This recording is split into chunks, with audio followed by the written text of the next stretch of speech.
Alors cette année, il y a énormément de livres sur Paris qui sortent. Alors toujours chez Parigramme, qui est l'éditeur de Paris, d'où son titre, qui nous sortent un super livre qui s'appelle Les Cocottes.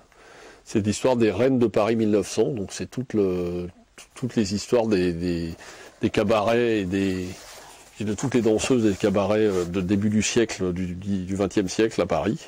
C'est un livre absolument super avec des reproductions des affiches et des peintres pompiers de l'époque. C'est un super livre qui vous replonge dans les méandres des cabarets et des grosses Paris, comme on a dit plus tard, de Paris. Un superbe livre.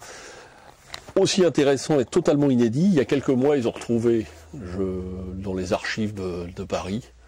Ça y a à peine 6 mois qu'ils ont retrouvé ça. Ils ont retrouvé tous les plans de Paris d'avant la restructuration de Paris du baron Haussmann. C'est-à-dire que vous avez tous les plans passe par page de toutes les maisons que le baron Haussmann a détruits pour faire les fameux boulevards de Paris, pour refaire complètement Paris. Et c'est des archives inédites qu'ils ont retrouvées, ils ne savaient même pas que ça existait. C'est vraiment un bouquin pour l'amoureux de Paris, pour l'amoureux de la transformation de la ville, et bien sûr pour l'architecte, soit en herbe, soit même professionnel. Un bouquin, c'est quelque chose d'unique, parce qu'on ne pensait même pas que ça existait. Ça s'appelle Paris pour mémoire. C'est le livre noir des destructions haussmanniennes. Voilà, ça c'est également chez Parigramme. Un livre assez original, c'est Paris, mais vu par Hollywood, principalement les 50, c'est-à-dire comment Hollywood, à travers ses films, voyait Paris.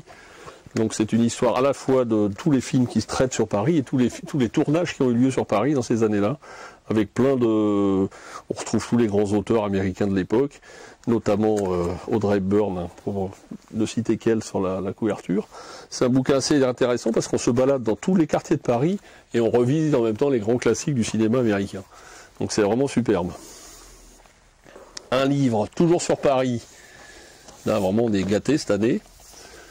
C'est Vivre à Paris, la restauration à la belle époque. Alors c'est vrai qu'en ce moment, ils sont assez revival dans les années début 1900, d'avant-guerre. Je pense qu'on prépare le centenaire de 1914. Mais bon, c'est un livre très joli, très bien fait. C'est Vivre à Paris, de la restauration à la belle époque. Donc c'est tout Paris, toute la transformation de Paris et toute la vie mondaine et de toutes les différentes couches de la population sur Paris à cette époque-là. C'est des livres assez bien faits. Et alors le livre sans doute un des plus intéressants au niveau historique, c'est de Éric Azan, qui est un des grands spécialistes c'est un éditeur de beaux livres très connu et qui a écrit plein de livres sur Paris. C'est en fait toute l'histoire des places royales, des faubourgs et des enceintes et des barricades de Paris. Et donc il nous raconte tout, la transformation de Paris, l'éclairage public, l'enfermement des pauvres et des fous, le numérotage des maisons, comment ils ont transformé Paris au fur et à mesure, des barricades, jusque dans les années 20-30, c'est un bouquin absolument superbe, assez érudit, avec plein d'iconographie de l'époque, mais c'est surtout le texte qui est d'une très très grande valeur, et un bouquin où on apprend plein de choses sur sur justement la transformation de Paris à ces années-là. Ça s'appelle L'invention de Paris d'Éric Azan aux éditions du Seuil.